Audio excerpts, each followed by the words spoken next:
मुंबई में एक सियासी तूफान तब उठ गया जब एक वीडियो वायरल हुआ जिसमें शिवसेना के एमएलए संजय गायकवाड़ को आकाशवाणी एमएलए गेस्ट हाउस के कैंटीन वर्कर को थप्पड़ और मुक्के मारते देखा गया। ये वाकया महाराष्ट्र असेंबली के मॉनसून सेशन के दौरान हुआ और इस वीडियो ने सोशल मीडिया पर आग लगा दी है।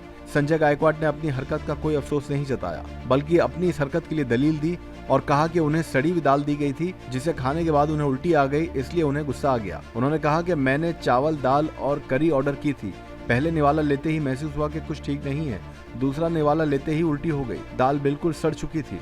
गायकवाड़ ने दावा किया कि कैंटीन के मैनेजर और दूसरे काम करने वालों ने भी खुद तस्दीक की थी कि खाना सड़ चुका था।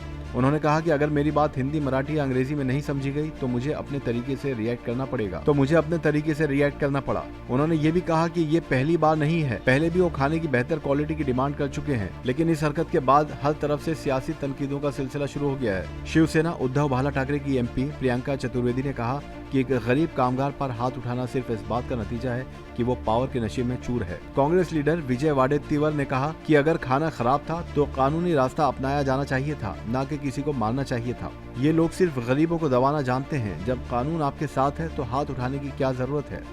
गायकवाड़ ने अपने बचाव में एक पुराना वाकया भी याद दिलाया, जब 2014 में शिवसेना के एमपी राजन विचारे ने रमजान के दौरान एक रोजेदार कर्मचारी को जबरदस्ती खाना खिलाया था। गायकवाड़ ने कहा कि मैंने कम से कम खाने की तौहीन नहीं की और किसी को जबरदस्ती कुछ खिलाया नहीं है। लोग क्या कहते हैं मुझे फर्क नहीं पड़ता।